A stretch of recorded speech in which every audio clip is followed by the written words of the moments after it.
Bonsoir à vous la team parisienne, j'espère que vous allez bien. Donc on va débriefer ce dernier match du groupe H de Ligue des Champions entre la Juventus et le PSG, mais d'abord générique. Yeah. Yeah.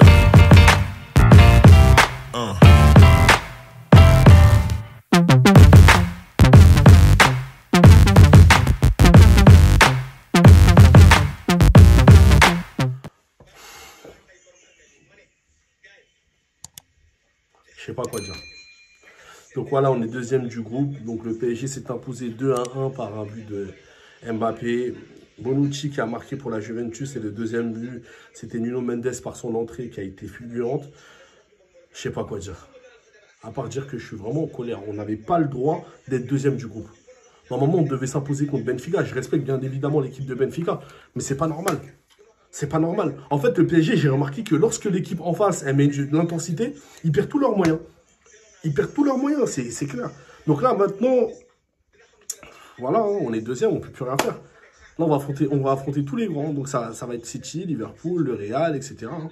Chaque année, on fait toujours les mêmes erreurs. Beaucoup d'années, on fait les mêmes erreurs en voulant essayer de prendre les choses à la légère au lieu de se mettre en sécurité et de prendre les matchs avec intensité. Parce que ces matchs-là, tu dois les prendre comme, je ne veux pas dire comme des entraînements, mais déjà, un match comme Benfica, tu les as testés, match aller, match retour, tu fais match nul, ces deux matchs, c'est quand même, il y a un problème.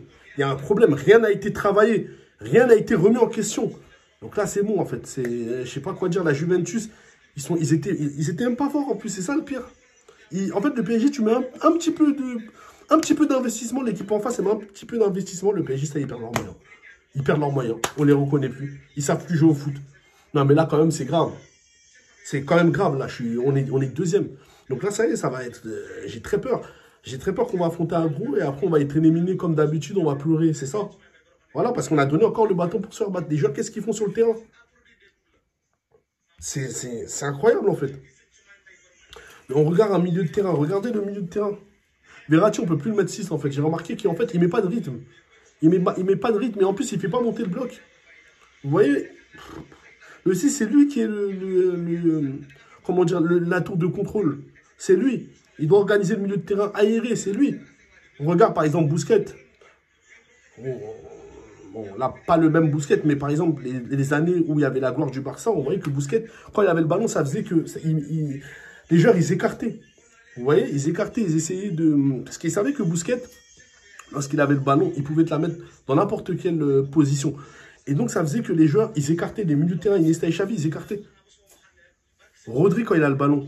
De Bruyne et Bernardo Silva, ils montent. Ils essayent de faire quelque chose. En fait, j'ai remarqué que le PSG, on n'arrive pas même à faire un pressing. On n'arrive même pas à presser l'équipe adverse. Le pressing, quand on doit récupérer le ballon, ça doit se passer haut. Messi, il marchait. Messi, il a marché tout le match. Je n'étais pas reconnu. Mais Mbappé, je l'ai vu, il a fait de l'investissement, mais Messi, il marchait. Et normalement, ce qui doit se passer, c'est que tes 8, ils doivent suivre au mouvement. Ils doivent suivre, ils doivent faire le pressing par la suite. Ils doivent suivre. Ça, on en a déjà parlé, je vais me répéter encore une fois. Il n'y a pas de rythme. Par rapport au match contre Maccabi Haïfa, Verratti, il n'y a pas de rythme. Il n'y a pas de rythme. Il n'y a pas de rythme. Verratti ne peut pas jouer. En fait, là, j'ai remarqué qu'il faut qu'on recrute un 6. Il faut qu'on recrute un 6. Il nous faut un 6 impérativement. Parce que là, on n'a pas de joueur qui est capable de mettre de l'intensité, qui est capable de mettre du rythme et surtout de la sûreté défensivement. On a un problème par rapport à ça. Les latéraux, ils ne sont pas montés tout le match. Il fallait que Nuno Mendes rentre pour amener à une situation de but. C'est grave. Hakimi, après Hakimi, je ne vais pas trop lui en vouloir. Bon, Bernat aussi, il était beaucoup plus défensif que Hakimi. Bon, c'était un équilibre. Hein. C'est tout à fait normal. Mais c'est chiant, en fait. C'est chiant. On se répète tout le temps. Tout le temps, on se répète. On se répète tout le temps par rapport à certaines choses. C'est grave. Comment voulez-vous qu'on puisse continuer, en fait? Comment voulez-vous qu'on puisse aller loin avec un manque d'intensité? Soler qui était vraiment... Il était fantomatique dans le match. Et il va être titulaire. Il veut comment... En fait, expliquez-moi au PSG comment des remplaçants pareils veulent essayer demain de titiller les titulaires. Mais je te comprends, en fait, Galtier. Pourquoi il ne veut pas? Pourquoi il ne veut pas toucher à son 11? Parce que regardez les remplaçants, ils rentrent. Regardez. Regarde Soler. Là, tu avais l'occasion de montrer que tu pouvais jouer. Mais après, si Galtier ne le fait pas jouer, bah, je le comprendrais. Il était fantomatique. Il n'a même pas montré un peu de caractère pour montrer que... Au moins, je tente. J'essaie de prendre des risques. Même ça, il n'a pas fait. Il était vraiment fantomatique. Il n'a rien apporté. C'est incroyable. Hein. C'est grave. Et après, j'ai pas compris ce qu'en fait, Galtier, il était sur le banc, il parle pas, il communique pas avec les joueurs. On n'avait pas le droit, les gars, on n'avait pas le droit de perdre. On n'avait pas le droit de... On n'a pas perdu, on a fait 2-1. Mais on n'avait pas le droit d'être deuxième, en réalité. On n'avait pas le droit. C'est pas possible. Non, mais en fait, ça rend ouf, en fait. Ça rend vraiment ouf. On avait de quoi gagner. Regardez le but de Bonucci. Personne ne le prend en marquage. Tout le temps, les problèmes dans les centres. On n'a même pas réussi à encore... Galtier, il parle hier. Il dit, oui, on a des problèmes dans les coups de pied arrêtés. T'as rien travaillé encore. Coups de pied arrêtés, les corners ou les centres. Rien n'est travaillé. Non, mais c'est pas possible. Après, qu'on s'étonne pas, après. Ça, c'est des choses à ne pas négliger. Combien de fois on a vu des buts comme ça en Ligue des Champions, des buts à la dernière minute, des buts comme ça de... Ça arrive. Regardez, Ramos, il a mis le but en 2014 contre l'Atlético. Dernière minute, but de la tête. Ça, c'est des choses qu'on doit travailler, ça. Je suis désolé. Ben oui. C'est des choses qu'on doit travailler. On ne peut pas recevoir des buts comme ça. On ne fait jamais de clean sheet. Jamais, pratiquement. Mais c'est grave. Comment voulez-vous qu'après, on puisse demain essayer de mettre la pression? On n'arrive même pas à mettre la pression, même en Ligue 1. Même en Ligue 1. En Ligue 1, on a du mal. Quand l'équipe adverse, elle met un pressing, elle fait un peu d'investissement, l'équipe, elle perd ses moyens. Aucun pressing. L'équipe, elle est coupée en deux, entre les attaquants et le milieu de terrain, et les défenseurs qui sont derrière. Je les ai vus à plusieurs reprises. La Juventus, ils avaient du mal à faire ressortir le ballon. Mais mettez la pression, c'est l'occasion de mettre la pression. Ils n'ont aucun joueur haute technique au milieu de terrain, à part Locatelli. Et on va dire, bon, Rabiot. Mais là, c'était l'occasion. Mais vous, en fait, vous jouez dans un système, au PSG, ils jouent dans un système à bloc bas, alors que c'est pas la philosophie du Paris Saint-Germain. Pourquoi jouer un jeu que tu n'arrives pas à faire et que c'est perdu d'avance? Ça ne nous a jamais réussi en réalité. Jamais pratiquement réussi. Pourquoi continuer à jouer comme ça? Real, on s'est fait éliminer. Barça, on s'est fait éliminer. C'est ça. Manchester United, on s'est fait éliminer. Ça nous a réussi où? Mais expliquez-moi. Donc là, maintenant, là, ça commencera à... On n'avait pas le droit. En fait, on n'avait vraiment pas le droit de perdre, d'arriver deuxième. On arrivait, même si Benfica, ils sont forts. On est plus fort qu'eux, il faut arrêter. En fait, tout le temps qu'on affronte des grandes équipes, tout le temps, c'est la même chose. Tout le temps, on lève le pied. Tout le temps, on n'essaye pas de se procurer des occasions, de se procurer... on pouvait mériter de gagner le match, mais aisément, on n'arrive pas. Le Paris Saint-Germain, c'est toujours pareil. C'est toujours pareil.